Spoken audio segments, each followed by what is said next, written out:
Assalamualaikum. Dan mempersiapkan diri untuk sembahyang. Waalaikumsalam warahmatullahi wabarakatuh. Sekejap ya.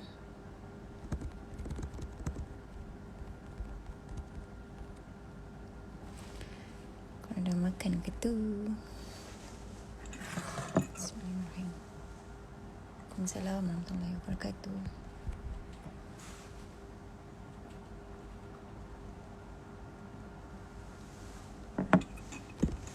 So, malam ni kita akan belajar kitab Bidayatul Hidayah, insya-Allah. Muka surat 60.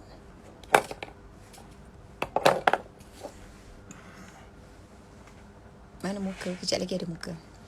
So, kita tunggu Ustaz Said dah masuk. Alhamdulillah.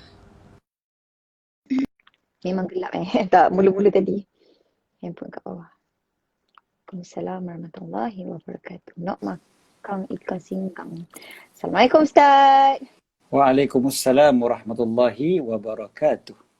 Masya Allah. Alhamdulillah. Apa khabar? Baik, Alhamdulillah. Cantik background belakang Ustaz. Uyo. Background belakang? Oh, okey. Oh, ni reflection, cermin. Cermin, ya.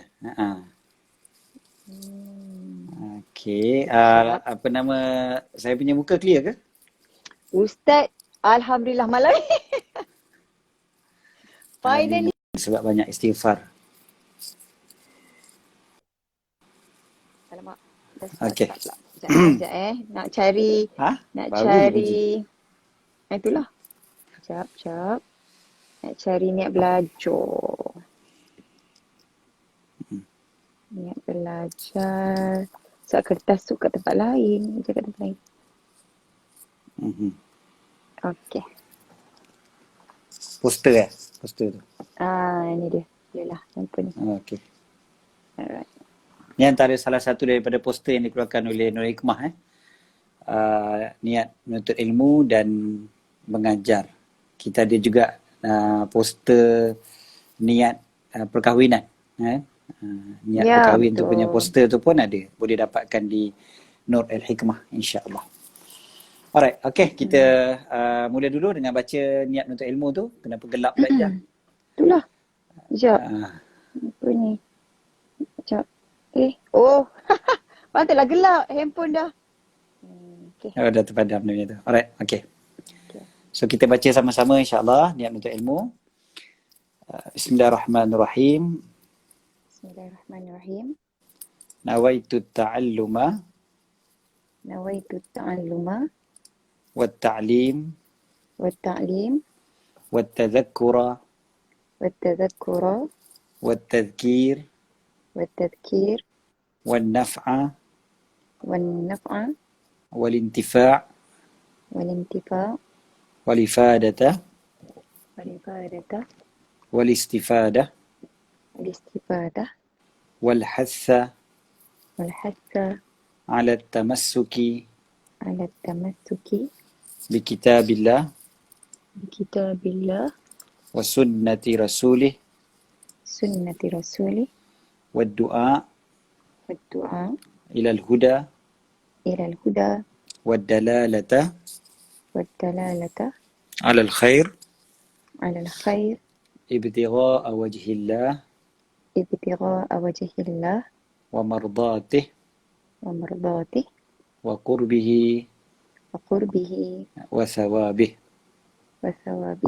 Maksudnya, aku niat belajar dan mengajar, mengingat dan memperingatkan, memberi manfaat dan mencari manfaat, beri faedah dan mendapatkan faedah, menganjurkan untuk berpegang teguh dengan kitab Allah dan sunnah Rasulnya, mengajak kepada hidayah, menunjukkan kepada kebaikan dengan ikhlas dan mengharap redha Allah dan kedekatannya serta pahala darinya. Jadi pada malam ni kita kitab Bidayatul Hidayah yang baru adalah muka surat 60 ya. Muka surat. Okey, surat 60. Siapa yang ada kitab cetakan lama boleh tuliskan sekali kalau cetakan lama tu muka surat berapa? Sebab saya punya kitab dekat rak, lupa nak ambil. Okey. Jadi siapa yang Tajuk ada dia, kitab tu boleh tengok. Okey, tajuk dia adab-adab mempersiapkan diri untuk sembahyang. ada persiapkan diri untuk sembahyang. Jadi hari tu kita ada bincangkan tentang sembahyang duha. Dah habis dah sembahyang duha, sembahyang subuh. Sembahyang subuh dah naik matahari, lepas tu sembahyang duha. Semuanya kita dah bincangkan. So maknanya sembahyang yang dimaksudkan kat sini adalah sembahyang zuhur onwards lah. Kan? Maksudnya ada adab mempersiapkan diri untuk solat zuhur pula. Sebab kita dah bincang daripada pagi sampai tengah hari sebenarnya hari tu. Waktu duha, apa yang patut kita buat. Lepas tu ada 4 perkara yang patut kita buat. Belajar, berzikir, tolong orang, ataupun paling tidak pun kerja cari rezeki yang halal. Kita tak kacau orang tak kacau kita. Lepas tu Imam Ghazali bagikan kepada 3 darjat orang antara seseorang dengan amalan ibadat dia dengan hak agama dia, iaitu orang yang untung, orang yang balik modal aja, orang yang rugi kan. Lepas tu kita dengan makhluk lain pun Imam Ghazali bagi pada 3. Macam malaikat yang maknanya diharapkan saja kebaikan dia. Kemudiannya yang kedua macam macam batu bata, macam objek-objek keras yang tak bernyawa ni, hanya kalau ada tak ada sama aja. Lepas tu golongan yang ketiga macam binatang buas, macam ular, kalajengking, yang kalau dia ada je orang risau, kalau dia ada je orang takut, kalau dia ada je kalau orang jadi tak tahu arah, asyik buat musibah je dekat orang kan. Jadi itu benda-benda yang kita dah bincang lah sebelum daripada ni. So insyaAllah malam ni kita akan sambung lah. Dia apa lagi kita nak buat dalam seharian hidup kita. Kita punya tajuk Diary 24/7 kan. So kita akan bincangkan tentang apa yang kita nak buat dalam sehari suntuk daripada pagi sampai ke malam.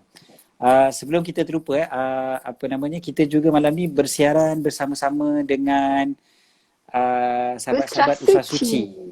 Usrah Suci. Selalunya kita berusrah di masjid wilayah kan. Tapi sekarang ni Usrah Suci belum bermula lagi secara fizikal. So kita buat online lah insya-Allah. Okey, ada sahabat dah bagi tahu muka surat 72. 72. Kalau kalau kitab yang lama kitab yang lama surat 72. Okey, jadi kita teruslah baca Ijaz baca tu muka surat apa 60 tadi kitab baru. Okey. Mencari posisi. Okey. Panjang juga ni. Okey.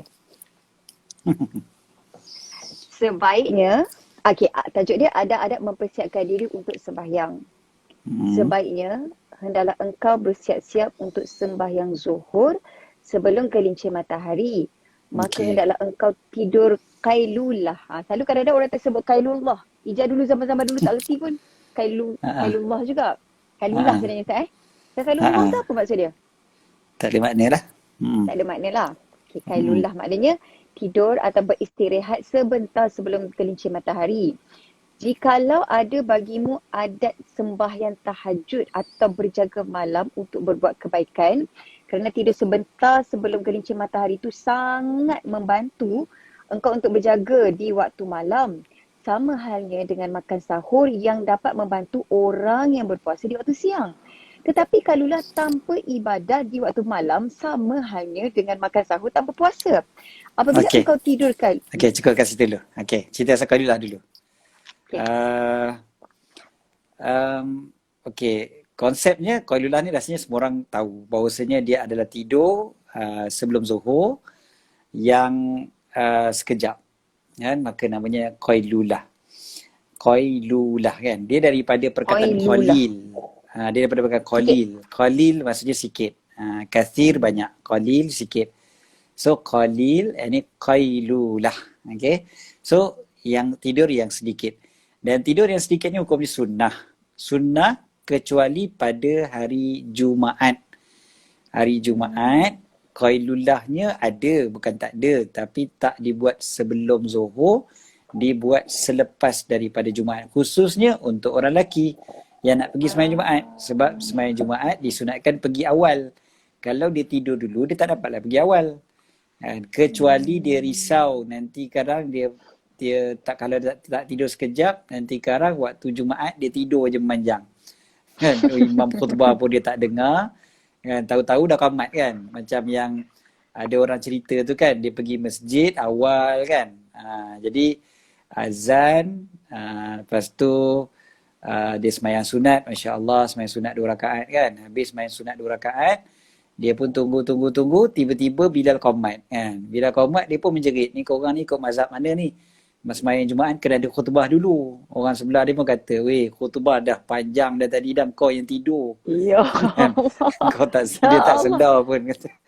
Rupa-rupanya dia terlelap. Lepas semayang tu dia terlelap kan. Jadi dia tak dengar langsung khutbah tu. Okay, so kita kata Qailullah ni dia memang sunat, tapi kalau hari Jumaat bagi orang lelaki, kalau boleh tu tak payah buat sebelum sembahyang Jumaat. Memang tak ada Qailullah yang disunatkan sebelum sembahyang Jumaat. Qailullah tu disunatkan selepas sembahyang Jumaat. Okey. Itu hukum dia lah, dari segi hukum dia sunnah lah.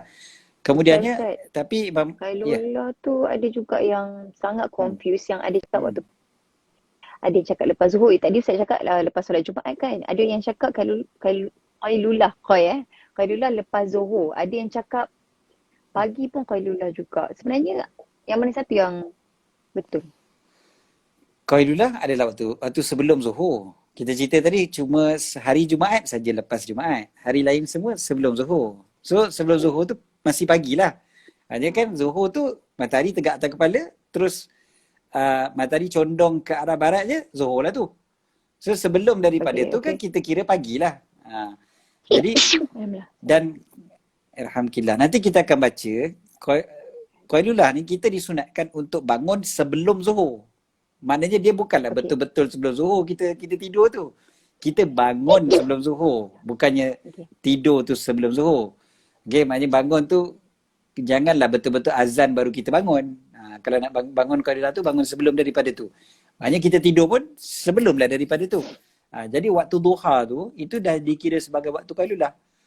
Sebenarnya, kalau kita tidur pukul 10 pagi, pukul 9 pagi, pukul 7 masih lagi waktu belum masuk isyarat lagi kan? 7.30. 7.30 ke atas tu, dia tu dah dikira sebagai waktu Qailullah. Sebenarnya, waktu Qailullah ni anytime waktu pagi. Sampailah sebelum zuhur. Okey. Dan Qailullah ni, tapi dia ada point dia kat situ kan, tadi Ijaz baca tadi. Qailullah ni jika engkau ada qiyamul lail, bangun malam, sama ada untuk ibadat, solat tahajud ke, solat apa-apa ke, ataupun berjaga malam untuk melakukan kebaikan. Kan, sama ada berjaga malam untuk baca kitab ke, berjaga malam untuk baca Quran ke, ataupun berjaga malam untuk tolong orang ke, bermesyuarat ke, bangun malam untuk kerja ke, contohnya kan sebahagian berita kerja waktu malam.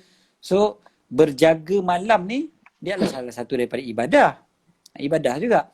Ya, kalau kita buat benda baik lah. Kalau kita berjaga malam sebab tengok cerita, tak jadilah. Dia tak termasuklah dalam bab ni. Tapi kalau kita berjaga malam untuk main game contohnya kan, sekarang ni kan banyak orang kata apa e-sport lah, gamer ni kan. Jadi berjaga malam kalau semata-mata nak enjoy, tak ada, kita kira lah. Tapi kita kira sekarang ni assignment kira ibadah, niatkan ibadah lah. Niatkanlah benda tu ibadah. So kalau kita berjaga malam, kita tak tidur, maka waktu itulah, hari tersebutlah disunatkan untuk kita Qailullah. Okay, jadi kita boleh segar pada waktu malamnya. Jadi disebutkan di sini kerana dia akan membantu untuk qiyamul lail. Jaga malam ni bantu qiyamul lail seperti mana sahur membantu puasa pada waktu siang. Sahur bantu waktu siang, puasa waktu siang. Okey, ataupun suhur lah perbuatannya. Dia suhur ni perbuatan bersahur. Sahur tu adalah makanannya. Kalau dalam bahasa Arab lah kalau sahur tu maknanya makanan yang kita makan waktu suhur. Suhur tu adalah perbuatan kita makan. So suhur bantu puasa pada waktu siang. Ini ada hadis sebenarnya. Hadis riwayat Imam Abu Daud. Nabi SAW sebut ista'inu bil qailulati ala qiyamil lail. Gunakanlah, bantulah ataupun gunakanlah bantuan qailula untuk bangun pada waktu malam, dan suhur untuk membantu siang pada waktu siang. Jadi ini memang hadis yang Nabi SAW sengaja. Maknanya kalau kita tidur sikit waktu siang, dia memang bantulah malam tu kita lebih mudah lah untuk menjaga kan. Kalau siang tu langsung kita tak tidur kan, malam memang kita ngantuk betul-betul lah. Kalau kita tidur pun mungkin susah untuk kita bangun kan, sebab kita memang perlukan tidur kan. Kita perlukan tidur yang sangat. Lagi-lagi kalau siang tu pun kerja kita banyak, sibuk, kulu kilir daripada pagi sampai petang sampai malam. So memang malam tu mungkin kita akan rasa penat, terseletih dan sebagainya. Jadi kita tidur. Okay. Apa hukum kalau kita tidur waktu lain? Contohnya kita tidur waktu lepas zuhur ke, contohnya kita kata tadi qailullah kan sebelum kan. Qailullah tu waktu pagi betulnya. Tapi kalau kita qailullah tu kita nak tidur lepas zuhur contohnya, boleh ke tidak? Jawapannya boleh, bukan tak boleh. Dapat juga pahala kalau kita niatkan untuk untuk berjaga malam, bangun malam. So kalau kita punya niat macam tu dapatlah pahala. Cuma dia tak adalah nama qailullah yang spesifik yang diajar oleh Nabi SAW tu. Tapi dia dapat pahala tu sebab niat tu lah. Dapat pahala tu sebab niat.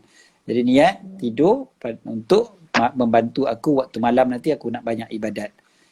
Contoh kelas kita pergi jauh contohnya kan, balik pun dah lewat malam kadang-kadang. So lepas tu bila balik baru nak makan contohnya, kelas pula lama kan, so balik baru nak makan. Jadi bila makan takkan lepas makan terus tidur, nanti kan tak apa sihat.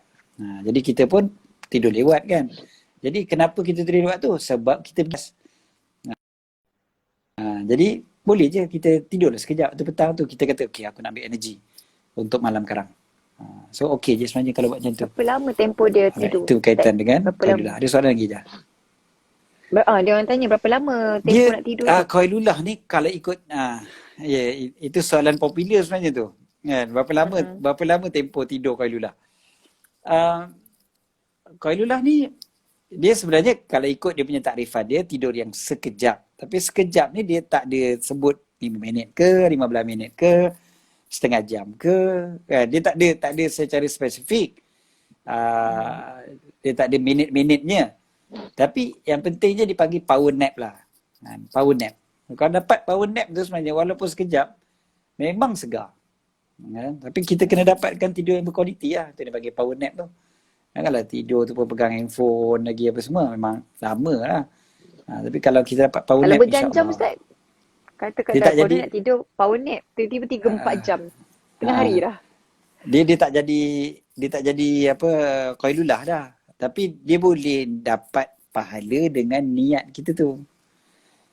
Niat kita tu untuk kuatkan diri dan sebagainya kan. So dapat pahala. Dia bukannya tidur tu bukannya benda dosa. Tidur kot kan. Tidur bukan dosa kan. Jadi bukan kita buat maksiat. Kita pun dah sebut pada minggu lepas, 2 minggu lepas, kita sebut tentang tidur ni dia bahkan lebih elok daripada kita berjaga dalam keadaan kita buat dosa. Kan? Jadi bukannya benda jahat kita buat tu. Cuma niatkan je lah. Niatkan kata, okey aku buat ni. Aku buat ni, aku tidur ni sebab aku nak kuat waktu malam. Tak ada masalah. Jadi qailullah yang disunatkan tu betul-betul sebenarnya power nap. Bukannya tidur yang berjam-jam. Okey. Okey. Tu sambung Ustaz. Ada soalan lain pasal qailullah? Boleh sambunglah kalau tak ada soalan. Macam kalau kita sebab ada soalan ni? Kalau kita sambung tidur pukul 10 sebab berjaga malam, sebab qailullah tu dikira qailullah ke? Sebab qiyamul dikira tidur tu qailullah ke? Iyalah betul lah. Dikira qailullah juga. Tapi power nap lah. Tidur sekejap. Jangan tidur lama sangat. Okey, terus. Alright. Ini tadi berhenti tu. Maka apabila engkau tidur qailullah, maka hendaklah engkau bangun sebelum gelincir matahari. Kemudian terus engkau berwuduk dan pergi ke masjid dan sembahyang sunat tahiyatul masjid. dan engkau menantikan azan zuhur. Okey, maknanya engkau sebelum gelincir matahari, pukul berapa tu Ustaz? Okey, gelincir matahari Zuhur. So, sebelum Zuhur lah. Tu zuhur lah. Zuhur. Ikutlah azan Zuhur pukul apa. Ikutlah. Okey. Dan apabila engkau mendengar panggilan azan zuhur. Okey, lupa pula. Tapi, kan disebut tadi, bangun, lepas tu berwuduk, datang masjid, solat sunat tahiyatul masjid dan tunggu azan Zuhur. Adanya bangun tu bukanlah betul-betul maknanya bukanlah bangun tu betul-betul 2 minit lagi nak Zuhur. Mana sempat kan? Yang sempat tu katakanlah kita kata kalau masjid dekat dengan rumah je, contohlah kata masjid depan rumah je, mungkin 15 minit sebelum Zuhur. Kalau masjid jauh sikit, then awal lah sikit supaya kita dapat tunggu azan Zuhur tu dalam masjid. Itu yang paling baik. Alhamdulillah. Ya, Ustaz kata bagus bersin di majlis ilmu. Betul. Jadi ramai-ramai tolong doakan Yarhamukilah dekat Kak Acha. Dekat Acha doakan Yahdina wa yahdikum. Dia ilmu yang tak bagus saja buat bersin lah. Itu je lah. Apa story Ustaz? Sikit Ustaz yang ada orang bersin dan semua orang doakan tu yang apa kat mana je dengan lupa. Yang Tok Guru ke ataupun siapa tadi bersin. Lepas tu semua orang doakan dia. Tu yang macam sangat untuk siapa yang dapat sebab yalah dia doakan malaikat sedang naungi duduk dalam majlis ilmu kan. Sekali semua sekali doakan kan. Dalam ramai-ramai tu kan, kalau duduk ramai-ramai macam tu ada wali-wali Allah kan. Dalam 40 orang Islam yang berkumpul tu, salah seorang tu ada wali Allah. Jadi kita dapat doa-doa macam tu kan sangat-sangat untung kan. Kalau orang doakan kita mungkin tak sempat kan, setiap seorang kita jumpa tolong doakan saya. Itu pun belum tentu dia doakan, dia ngangguk je, lepas tu dia tak doakan pun kadang-kadang.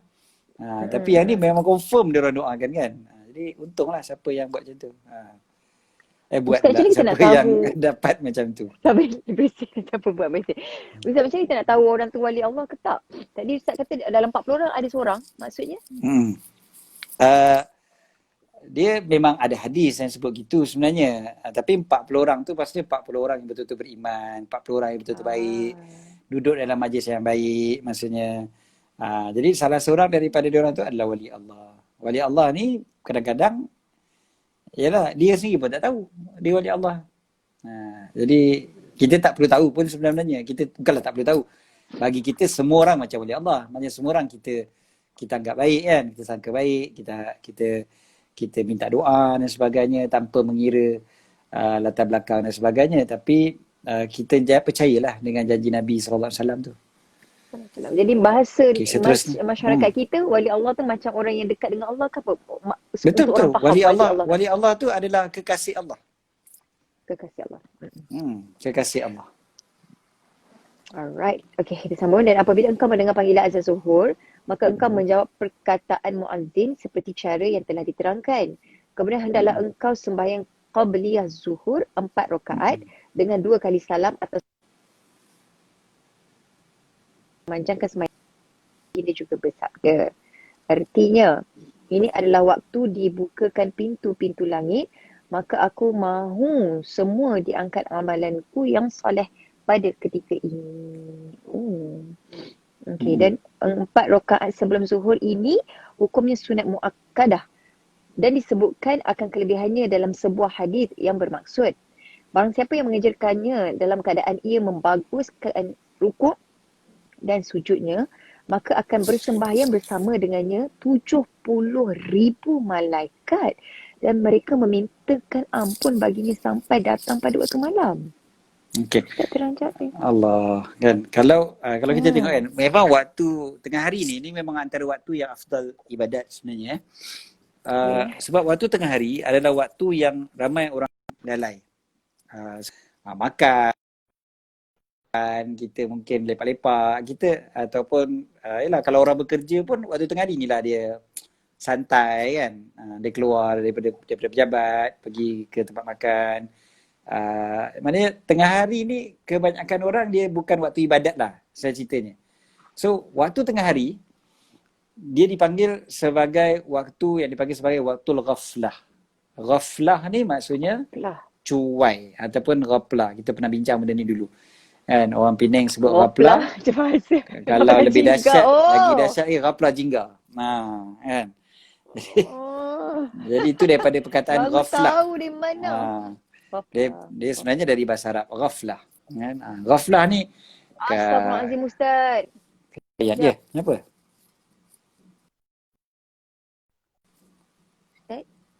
Ustaz? Alamak, lain. Ustaz? Line hijau tak clear. Apa dia?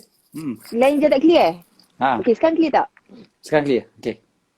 Dia je nak tulis kat sini ghaflah. Tu je tengok kenapa dia tak Ha. keluar ink. Rupanya ni Panika untuk dia punya iPad. Patut tak keluar ink. Ya Allah.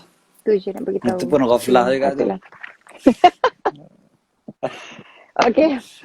Lepas tu tadi Tanda je tak ghaflah dengar. tu. Kecuaian. Teruk sangat teknologi Kelalaian. tak kerti ni. Apple punya. Okay. So ghaflah tu kaya dah dipanggil waktu lalai. Waktu lalai, cuai dan sebagainya lah. Waktu yang ramai orang adalah waktu yang afdal untuk kita ibadat. Kan? Sebab orang tengah huha-huha kan. Orang tengah enjoy, tengah makan, minum dan sebagainya. Waktu tu kita pula duduk atas jadah semayang. So itulah waktu yang paling afdal sekali. Jadi daripada waktu tengah hari itulah yang tunggu waktu azan kan, kita solat tahiyatul masjid dulu, kita tunggu azan, jawab azan, lepas tu kita semayang sunat 4 rakaat disebutkan di sini kan. 4 rakaat ini sama ada dengan 1 salam ataupun dengan 2 salam. Dalam mazhab Syafi'i sebenarnya yang paling afdal adalah 2 kali salam. Maknanya 2 rakaat. Masna, 2. Okey, itu dalam mazhab Syafi'i. Yang paling afdal sembahyangnya adalah 2 rakaat. Disebutkan di sini Nabi SAW solat itu dalam keadaan yang agak panjang. Nabi sembahyang tu panjang. 4 rakaat tu bukan sembahyang yang pendek. Sembahyang yang lama sikit. Hanya bacaan-bacaannya dipanjang-panjangkan. Itu waktu sebelum zuhur ni lah. Waktu sebelum sembahyang zuhur. Dah lepas azan zuhur. Waktu sementara tunggu qamat tu. Okey. Kemudiannya disebutkan ini adalah waktu yang dibuka padanya pintu langit. Maka aku suka diangkat bagiku padanya. Banyak amalan-amalan diangkat, amal soleh pada waktu ini dalam keadaan aku sedang solat. Kemudiannya 4 rakaat ini Imam Ghazali sebut solat tu sunat muakkad. Sebenarnya yang sunat muakkad dalam mazhab Syafi'i 2 rakaat, bukan 4. 2 rakaat yang sunat muakkad, lagi 2 rakaat adalah sunat yang biasalah. Okey, sunat biasa. So 2 dan 2, jadi 4 juga. Jadi Imam Ghazali ambil pandangan kata 4 kan. Sunat muakkad ni maksudnya apa? Sunat yang sangat-sangat dituntut lah. Yang dituntut. Maksudnya kalau boleh itu kita jangan tinggalkan lah. So 2 dan 2. Okey, 2 rakaat. Kemudiannya apa tadi yang Ijaz tanya tadi? Yang hadis tu kan? Siapa yang solat 4 rakaat sebelum zuhur tu dan perbaiki rukuk dan sujudnya, maknanya rukuk sujud betul-betul, bacaan betul-betul kan, maknanya rukuk tu betul-betul lah, baca subhana rabbiyal azimi wa bihamdi, subhana rabbiyal azimi wa bihamdi. Tak adalah bila rukuk tu je subhanallah liman hamidah. Kan? Jadi bukan macam tu lah, maknanya betulkan rukuk tu, betulkan sujud tu, maka solat bersama dengannya 7 malaikat. Hanya ada 70,000 malaikat solat serentak dengan dia waktu tu dan minta ampun pula untuk dia sampailah ke waktu malam. Okey, dalam hadis yang lain, siapa yang solat sebelum solat fardu zuhur tu 4 rakaat, diampunkan baginya dosa-dosa sepanjang hari tersebut. Jadi senang ceritanya pahala dia besar kan, cari pengampunan daripada Allah. So solat sunat 4 rakaat sebelum zuhur. Kalaulah contoh kan Kadang-kadang kalau kita tak sempat, kita solatlah 2 rakaat saja. Contoh kalau kita memang tak sempat, maka solat 2 rakaat, solat sunat. Tapi kalau contoh memang kita tunggu Bilal Qomat tu lama, lambat kadang kan. Kita masuk masjid tu baru azan Zuhur. Kita nak tunggu Bilal Qomat tu mungkin kadang 10 minit, kadang 15 minit lepas azan. Jadi sementara tunggu tu, solatlah. Solat 2 rakaat, solat 4 rakaat lah. Solat 4 rakaat. Jangan tinggalkan solat 4 rakaat tu. Rugi kita kalau tinggalkan sebab kita dah tahu dah kelebihan daripada hari ni kan. Diampunkan dosa-dosa yang terdahulu. Ustaz, boleh tak kita tahiyatul masjid gabung dengan solat sunat wuduk dan solat qabliyah? Boleh. Kalau kat masjid Dua-dua jenis solat tu dia sama je. Jadi boleh. Boleh disekalikan dengan qabliyah. Dia boleh sekali dengan qabliyah. Tapi kalau kita baru masuk lah masjid waktu tu dah Zuhur lah. Kalau belum Zuhur tak boleh lah. Kalau dah Zuhur, maka boleh untuk kita gabungkan sekali. Okay. Dia tadi pagi saya mengajar fiqh pasal apa namanya ni, solat sunat wuduk ni. Solat sunat wuduk ni dia ada waktu-waktu dia juga kan. Kalau betul-betul kita lepas wuduk, itu clear lah. Tapi kata kalau lepas wuduk, kita terus pergi masjid. Kalau contohlah kita pergi masjid. So boleh tak bila sampai dekat masjid tu baru solat sunat wuduk. Dalam mazhab Syafi'i disebutkan, salah satu daripada pandangan dalam mazhab Syafi'i kata, dia tengok kepada kita ni ada niat tak untuk tak nak berwuduk. Maksudnya kalau kita kata, tak payah wuduk lah. Tak payah wuduk lah. Tak payah solat sunat wuduk lah. Kalau macam tu, macam tak ada dah. Contohnya macam, kita kan nak, kita dah ambil semayang. Lepas ambil semayang tu, keluar. Kita kata, lepas tu dah sampai masjid baru, alah, rugi lah, semayang sunat wuduk lah. Gabung terus kat tu masjid. Dah tak ada dah. Sebab kita dah ada tak nak tadi tu. Dah ada tak nak tadi tu, maka dah tak edit dah. Ada juga pandangan kata memang tak boleh sebab dia punya waktu dah panjang. Dia ada pandangan kata kadar solat sunat 2 rakaat. Daripada lepas wuduk sampai solat sunat wuduk tu, tempoh dia tu adalah tempoh kadar lebih kurang orang solat sunat 2 rakaat. Katalah orang solat sunat biasanya 3 minit lah contohnya kan. So maknanya within 3 minutes after ambil wuduk tu, mesti terus main sunat wuduk. Tak boleh lama. Ada juga pandangan yang kata gitu. Ada satu pandangan yang paling mudah, paling ringan sekali adalah, jadi kita boleh guna sebenarnya ni. Selagi mana belum batal wuduk. So maknanya tadi kita wuduk dekat rumah, lepas tu kita dah siap-siap semua, kita keluar. Lepas tu baru kita pergi masjid. Mungkin sampai masjid lepas setengah jam ke, lepas 1 jam ke, baru sampai masjid. So sampai masjid, kita masuk masjid, kita niat nak solat tahiyatul masjid kan. Kita sekalikan terus dengan niat solat sunat wuduk.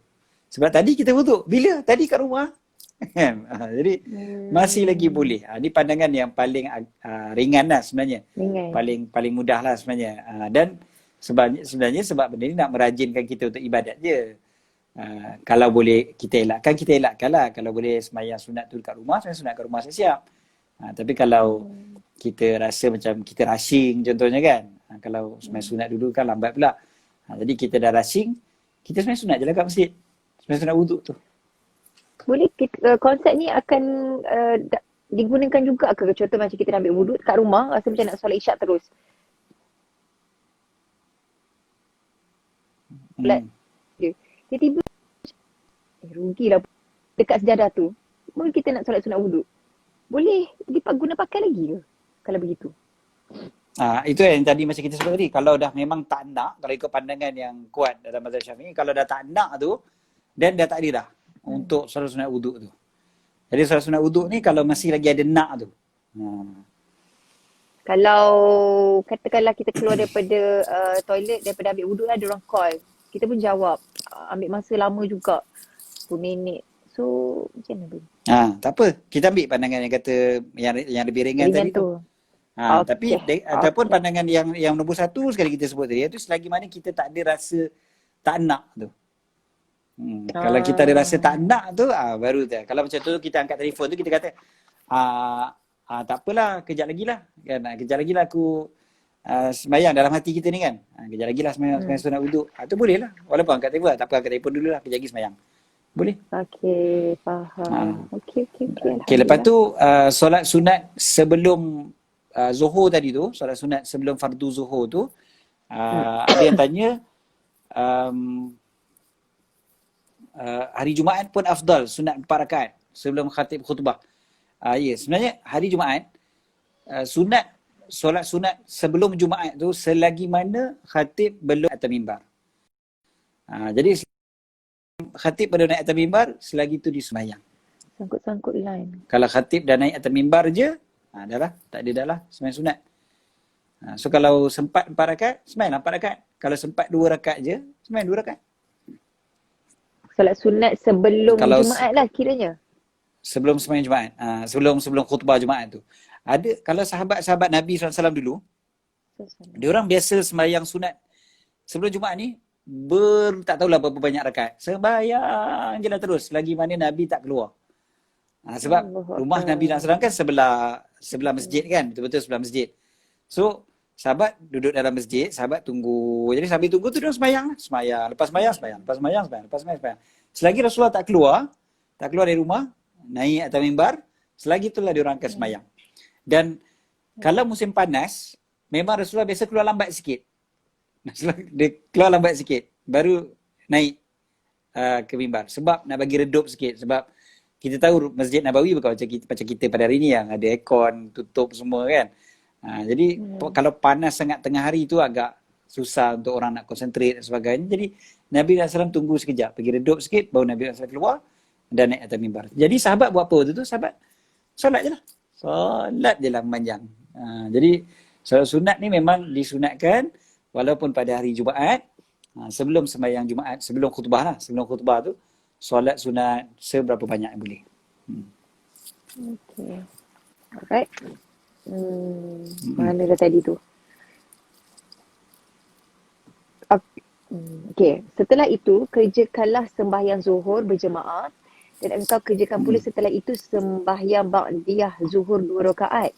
Dan jangan engkau sibuk setelah itu sehingga masuk waktu asar, melainkan dengan belajar ilmu atau menolong orang lain atau membaca Al-Quran atau mencari biaya hidup. Nanti ingat ke buaya hidup terkejut. Biaya hidup.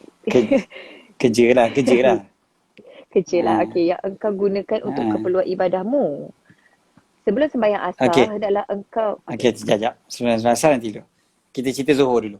So, lepas sembahyang zuhur, disunatkan untuk sembahyang sunat lagi. Sembahyang sunat ba'diyah. Sembahyang sunat ba'diyah, zuhur, 2 rakaat. 2 rakaat tu memang disunatkan dan 2 rakaat lagi yang bukan muakkad. Maksudnya dia tetap jadi 4 rakaat juga, tapi 2 yang muakkad, 2 yang bukan muakkad. Macam sebelum zuhur juga. Okay. Ini banyak hadis sebenarnya. Salah satu daripada hadis ni, Masya Allah, siapa yang menjaga man hafaza ala 4 raka'atin, siapa yang menjaga 4 rakaat qabla zuhri wa 4 ba'daha, 4 rakaat sebelum zuhur dan 4 rakaat selepas zuhur, harramahullahu ala nar. Allah mengharamkannya atas api neraka. Saya belum baca terjemahan lagi, Jadah, Masya Allah. Dah boleh bahasa Arab dah ni. Okay. Amin. Amin ramai-ramai. Okay. Sebab jadi, dengan nar je kat belakang. Oh, ni mesti api neraka. Berarti ada perkataan haram tadi kan. Jadi harramahullah ala nar. Jadi Allah haramkan dia atas api neraka. Maknanya selamatlah daripada api neraka. Jadi jaga 4 rakaat sebelum zuhur dengan 4 rakaat selepas zuhur. 4 rakaat sunat sebelum zuhur dengan 4 rakaat sembahyang sunat selepas zuhur. Tapi dalam hadis tersebut sebut jaga man hafaza. Maknanya sebab apa boleh lah. Kan? Bila kita sempat, bila kita ada, memang kita akan sembahyang. Bukan saya saja tinggal lah. Lepas tu tanya ni, ada soalan. 4 rakaat tu 2 salam ke 1 salam? 2 salam. Tadi kita sebut 2 salam. So 2 rakaat, 2 rakaat. 2 kali salam. 2 rakaat, 2 rakaat. Nak baca surah apa? Baca surah apa? Yang paling mudah sekali baca kuliah dengan Qul Allah lah. Itu paling standard lah untuk sembahyang sunat kan. Kuliah dengan Qul Allah. Rakaat pertama kuliah, rakaat kedua Qul Allah. Imam Al-Ghazali ada sebut juga kalau sembahyang sunat tu baca ayat kursi. Baca ayat kursi dengan akhir surah Baqarah. Akhir surah Baqarah, Amanah Rasul. Amanah Rasul tu sampai habis. Jadi Imam Ghazali sebut rakaat pertama baca ayat kursi, rakaat kedua baca Amanah Rasul.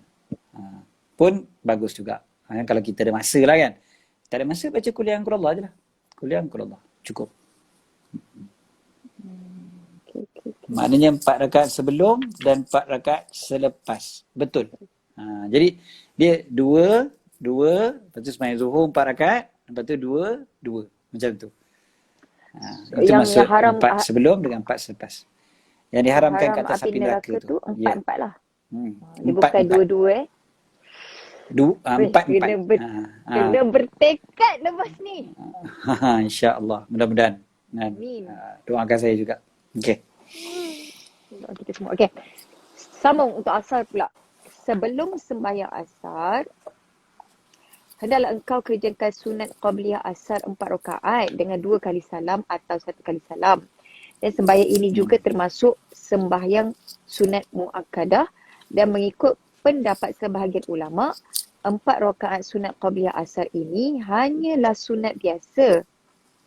Bukan sunat muakkadah. Seperti mana yang Rasulullah SAW bersabda, semoga Allah mencurahkan rahmat kepada seseorang yang sembahyang sunat qabliyah asar 4 rakaat. Masya Allah. Curahkan rahmat. Sama terus sikit, satu peringkat ni. Maka bersungguh-sungguhlah engkau untuk mencapai yang demikian itu, supaya engkau termasuk di dalam orang yang didoakan Rasulullah sallallahu alaihi wasallam untuk mencapai rahmat dari Allah Taala. Okey. So 4 rakaat sebelum asar, selepas asar tak ada lah. So sebelum asar ada sembahyang sunat. Sembahyang sunat juga, tapi sembahyang sunat ini bukan sunnah muakkadah. Kan? Imam Ghazali sebut benda ni adalah sunat muakkad, kita tak nafikan. Beliau sebutkan ni sebab ada doa daripada Nabi SAW yang dekat bawah tu. Jadi Nabi doakan. Jadi beliau kata, memang sangat-sangat dituntut lah kalau macam ni. Kalau ikut pandangan dalam mazhab Syafi'i mengatakan sembahyang sunat sebelum asar ni dia bukan sembahyang sunat muakkad. Okey, tapi kalau bukan sembahyang sunat muakkad pun dia tetaplah sembahyang sunat. Jadi janganlah tinggal kalau boleh tu kan. Kalau boleh sembahyang lah. Daripada duduk berlangut ya kan, tunggu qamat, baik sembahyang sunat. Jadi sembahyang sunat lah. Kemudiannya hadis tadi tu, rahimallahu mra'an shalla arba'an qabla al-'asri. Allah merahmati seseorang yang solat 4 rakaat sebelum asar. Dalam hadis yang lain, rahimallahu abdan shalla arba'an qabla al-'asri. Allah merahmati seorang hamba yang solat 4 rakaat sebelum asar. Jadi kenapa kita berusaha sangat-sangat tu? Sebab kita nak dapat apa yang didoakan oleh Nabi SAW tadi. Nabi kata Allah merahmati. So kita nak dapatlah kasih sayang Allah tu. Jadi nak dapat kasih sayang Allah, solatlah. Solat 4 rakaat sebelum asar tu. Sebab tujuannya nak dapat rahmat Allah. Macam tu je lah. Dan kita pun terus solat dan solat lagi. Okey. Dan janganlah engkau sibuk setelah sembahyang asar kecuali seumpamanya pekerjaan yang telah kami sebutkan sebelum ni.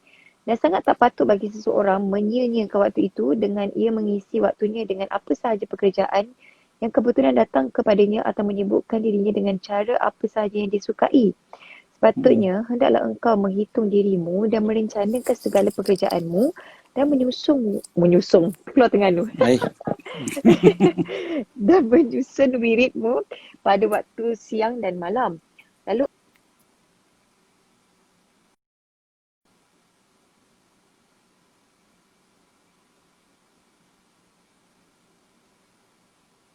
online tak kena. tukar.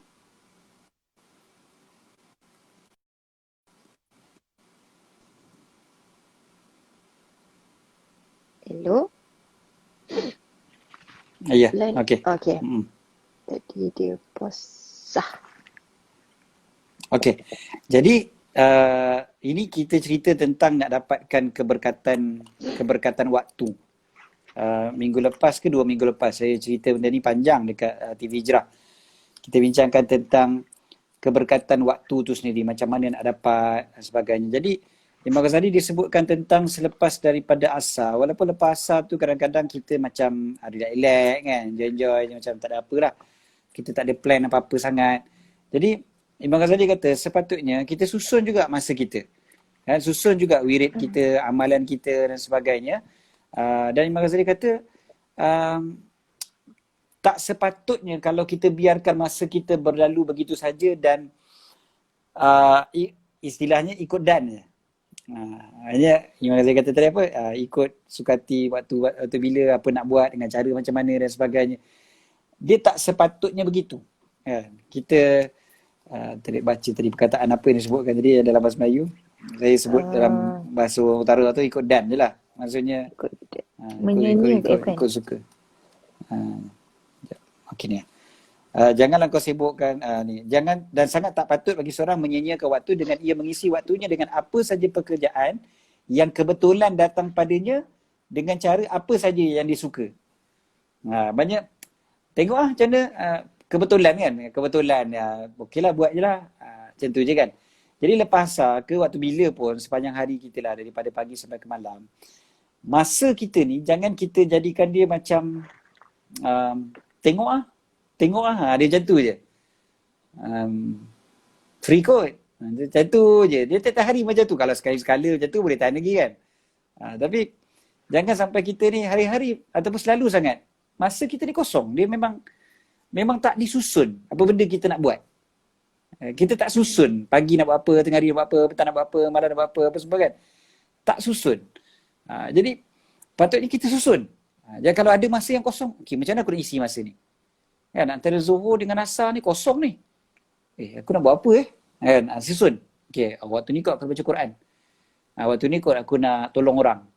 Waktu ni kot aku nak apa-apalah kan, silaturahim. Aku nak apa. So, dia penuhkan masa. Dia macam orang macam Ijah lah khususnya.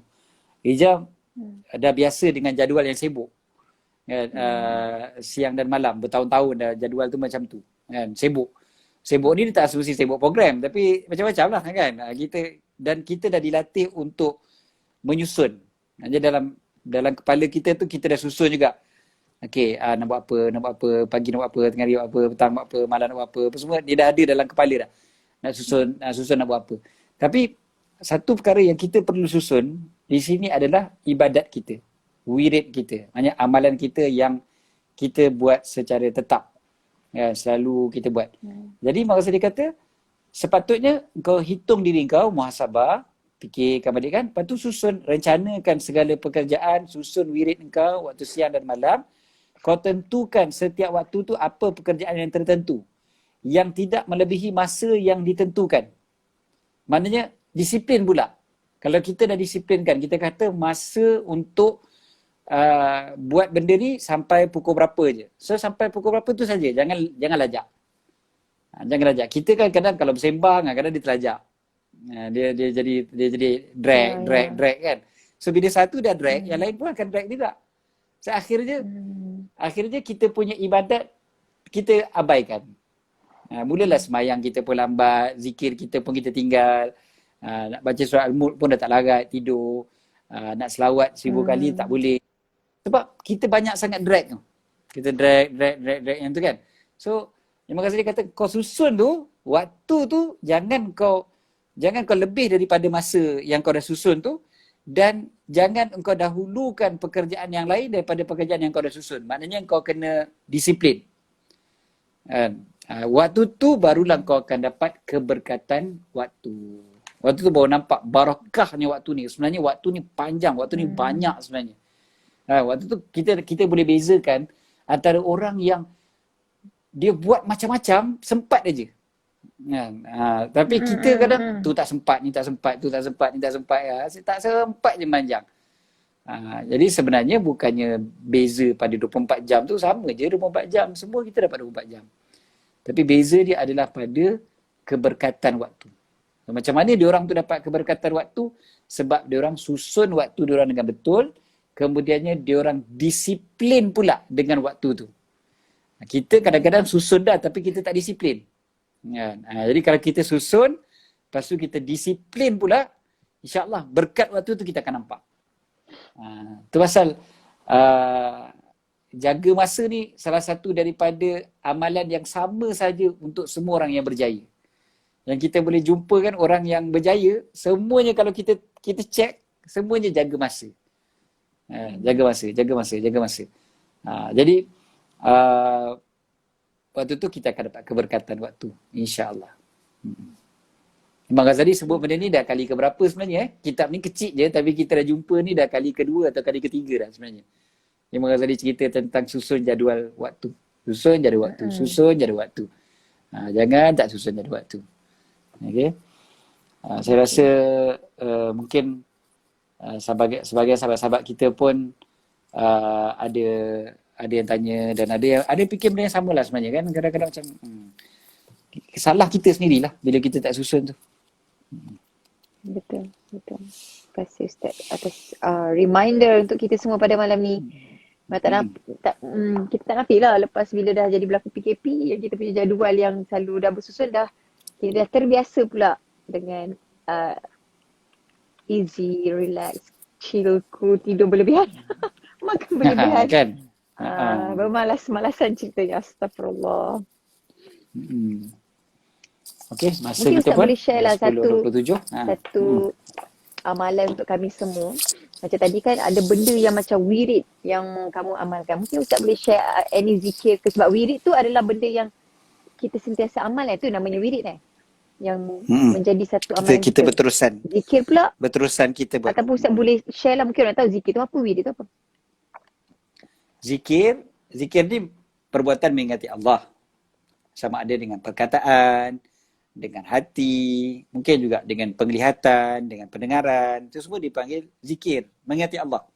So, kita kan boleh ingat Allah dengan mulut kita sebut. Itu zikir yang paling asas lah, dengan mulut lah. Ada juga zikir, maknanya mata kita melihat kekuasaan Allah, kita ingat Allah. Tapi ingat Allah, yang penting ingat Allah. Telinga kita dengar Quran, itu pun zikir juga, tapi zikir dengan telinga, maksudnya dengan mengingati Allah bila dengar Quran. Contohnya. Dan yang paling penting zikir dalam hati lah. Hati kita ni ingat Allah. Lepas tu wirid. Okay, so wirid macam mana pula? Wirid adalah sesuatu yang kita buat berulang-ulang. Berulang-ulang, maknanya kita berterusan, itu dipanggil wirid. So ulang. Hari ni kita buat, besok kita buat, lusa kita buat, itu dipanggil wirid lah. Ulang lagi. Ataupun pagi kita baca, petang kita baca, itu dipanggil wirid. Jadi wirid adalah sesuatu yang diulang-ulang. Okay.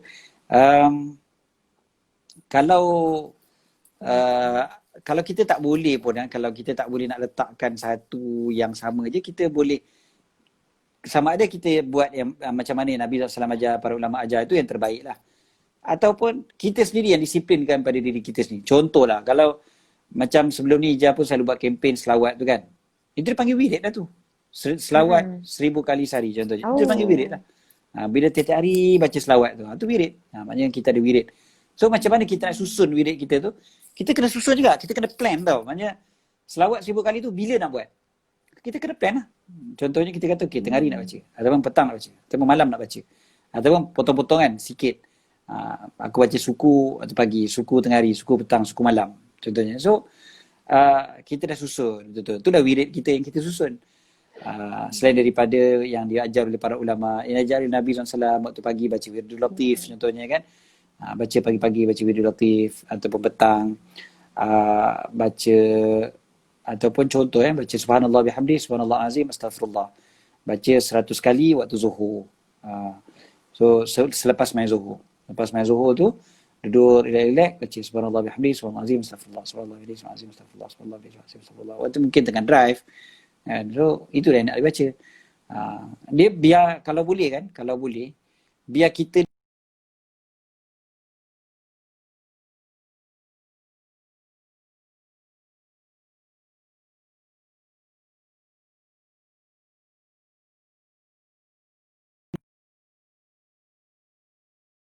sampailah ke tengah malam. Yang ni. Poin tu. Jadi dia ada daripada sebelum subuh sampai tengah malam. Jadi kalaupun kita tak dapat buat tiap-tiap hari kan, tapi macam kita katalah lepas asar tu kita relax. Kalau kita tak tahu nak baca apa, kita akan entah apa-apa kita buat. Jadi kalau kita macam, okay, pasar. Aku tengah kosong ni, tunggu orang ke apa contohnya kan. Kita pun terus tekan, lepas asar. Azkar ma ba'dal asar. Lepas asar, surah Waqi'ah. Lepas tu ada doa surah Waqi'ah. Lepas doa dia, ada Hizib Bahar. So kita pun baca Hizib Bahar. Contohnya kan, ada semua, masih ada baris lagi. Jadi baca. Selesai pasar.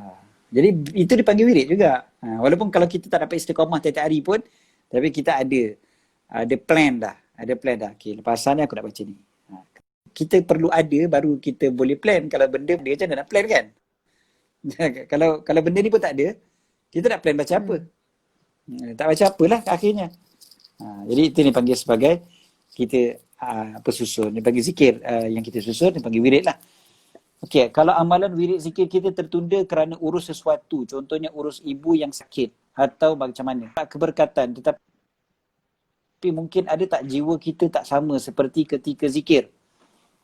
Masya Allah, anak yang baik ni kan, jaga mak yang sakit, lepas tu kata tertunda daripada berzikir, amalan wirid dan sebagainya. Ini bagus sangat, Masya Allah, tahniah. Tabarakallah. Dapat banyak pahala ni. Jaga ibu yang sakit ni sebenarnya satu rezeki sebenarnya Allah Ta'ala bagi tu. Satu rezeki Allah Ta'ala bagi. Bukan kita nak mak kita sakit, tak. Tapi kita nak, sebab semua manusia akan ada sakit dan sihat.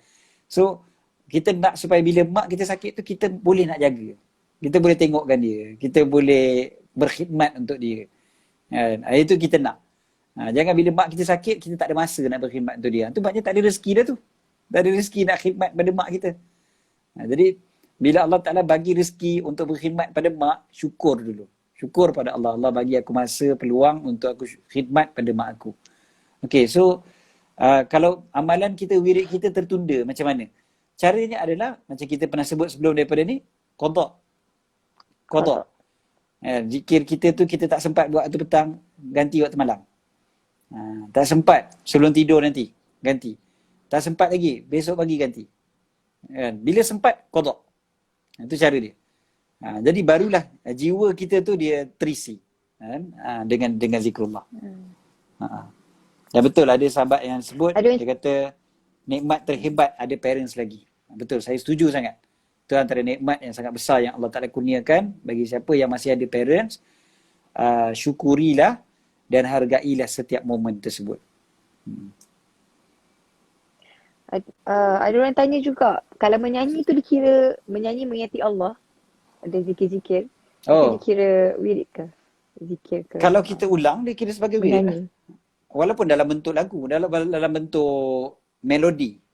Dalam bentuk melodi lah, dia panggil nyanyi tu bentuk melodi lah kan. So, contohnya zikir munajat tu kan ada melodi dia kan. Melodi dia waktu zikir munajat tu. So, kita melodikan tak ada masalah. Yang penting niat kita tu memang untuk mengingati Allah. Bukan sekadar hiburan lah. Kalau sekadar hiburan, ya dia adalah hiburan yang baik. Tapi mungkin dia tak jadi zikir kalau kita tak ingat Allah. Jadi biarlah waktu kita baca tu kan, Subhanallah walhamdulillah contohnya kan. Itu kan dia berbentuk melodi. Tapi mengingati Allah, dia tak ada masalah. Yang lagu hijau tu, jom zikir, jom selawat tu consider apa pula? Itu mengajak orang untuk berzikir. Tak mesti lagi dia berzikir. Kan? Dia mengajak orang untuk berzikir. Tapi adalah dalam jom zikir tu dia ada la ilaha illallah Muhammad Rasulullah kan. So la ilaha illallah, la ilallah tu dia adalah zikir lah. Pada la ilaha illallah tu adalah zikir. Okay. Minta doa ibu banyak-banyak. Betul. Alright. Ada yang kata minta save. Jadi Ija tolong save Ramai yang minta ni. Minta tolong save. InsyaAllah. InsyaAllah. Bateri pun nak habis ni. Okey, itulah. Dan waktu pun dah 10.35. Jadi kita boleh tangguhkan dulu untuk untuk hari ni. Minggu depan kita akan sambung tentang sikit lagi sambungan tentang keberkatan waktu tu, macam mana kita pentingnya untuk kita susun jadual kita. Kemudian kita akan bincangkan pula pada waktu malam. Lepas maghrib nak buat macam mana, lepas isyak nak buat macam mana, sampailah adab tidur, insya-Allah. Lepas tu kita akan bincangkan pula tentang sembahyang, macam mana nak improve solat kita.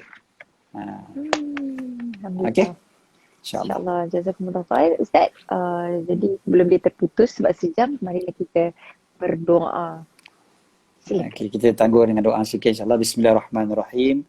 ربنا انفعنا بما علمتنا ربي علمنا الذي ينفعنا ربي فقهنا فقه أهلنا وقرابات لنا في ديننا مع القتل أنثى وذكر ربي وفقنا ووفقهم لما ترتضي قولا وفعلا كرما وارزق لكل حلالا دائما وأخلا أتقياء علماء نهضى بالخير نكفى كل شر ربنا اصلح لنا كل شؤون وأكر برضا منك العيون واقض عنا ربنا كل ديون قبل أن يأتينا رسول منون واغفر واستر أنت أكرم من ستر صلى الله على سيدنا محمد وعلى آله وصحبه وسلم الحمد لله رب العالمين.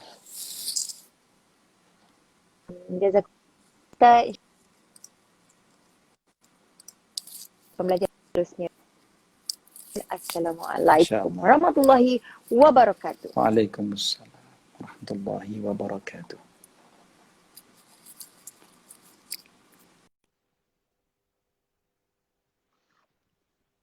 Okey, dah mati pula, lepas tu dah mati. Tak apa, kita nak ada kesempatan sedikit waktu ni, kita jom baca surah Al-Mulk together. Lepas tu kita end live insyaAllah. Ya, jom. Buka surah Al-Mulk.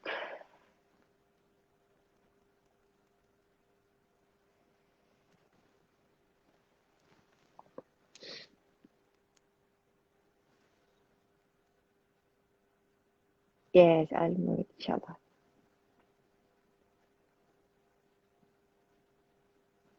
Korang dah ready, beritahu lah. Okay. Thanks Kak sebab kongsi ilmu. Masya Allah, segala puji bagi Allah. Asbab Ustaz sebenarnya Kak Jam moderate saja. Kak Jam moderator saja. Jom, okay. أعوذ بالله من الشيطان الرجيم بسم الله الرحمن الرحيم تبارك الذي بيده الملك وهو على كل شيء قدير الذي خلق الموت والحياة ليبلوكم أيكم أحسن عملا وهو العزيز الغفور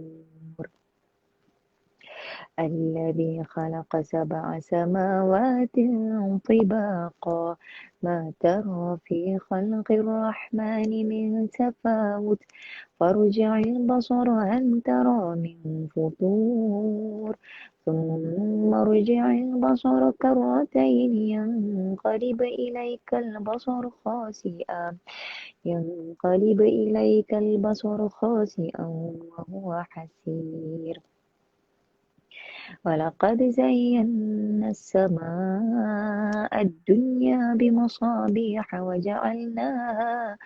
وجعلناها رجوما للشياطين وأعتدنا لهم عذاب السعير وللذين كفروا بربهم عذاب جهنم وبئس المصير إذا ألقوا فيها سمعوا لها شهيقا وهي تفور تكاد تميز من الغيظ كلما ألقي فيها فوج سألهم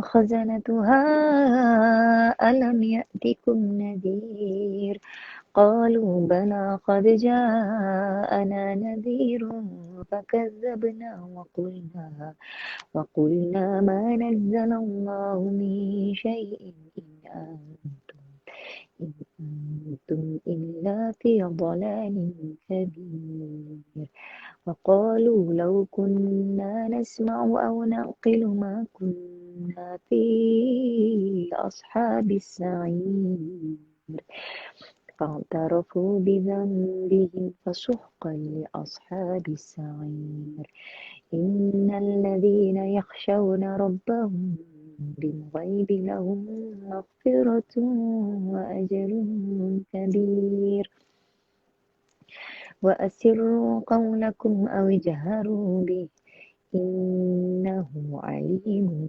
ذات الصدور ألا يعلم من خلق وهو اللطيف الخبير هو الذي جعل لكم الأرض ذلولا فامشوا في مناكبها وكلوا من رزقه وإليه النشور أأمنتم من في السماء أن يخسف بكم الأرض فإذا هي تمور أم أمنتم من في السماء أن يرسل عليكم حاصبا فستعلمون كيف نذير ولقد كذب الذين من قبلهم فكيف كان نكير أولم يروا إلى الطير فوقهم صافات ويقبضن ما يمسكهن إلا الرحمن إنه بكل شيء بصير أمن هذا الذي هو جند لكم ينصركم من دون الرحمن إن الكافرون إلا في غرور أمن هذا الذي يرزقكم إن أمسك رزقه بل لجوا في عتو ونفور أفمن يمشي مكبا على وجهه أهدى أمن يمشي سويا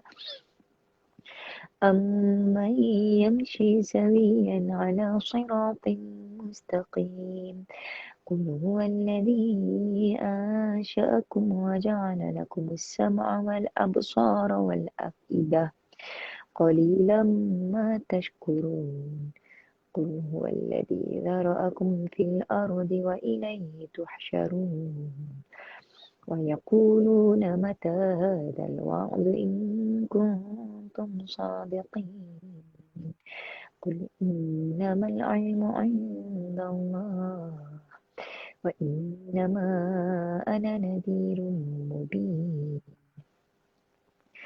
فلما رأوه زلفة سيئت وجوه الذين كفروا فقيل هذا الذي كنتم به تدعون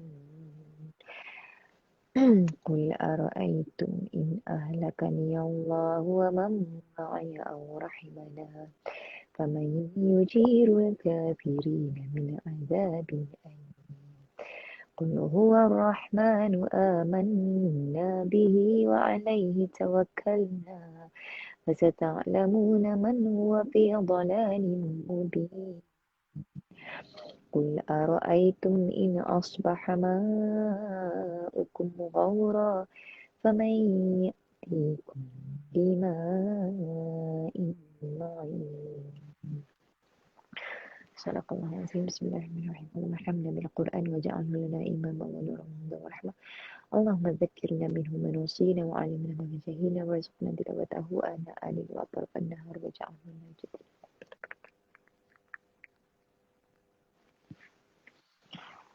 جزاكم الله خير السلام عليكم ورحمة الله وبركاته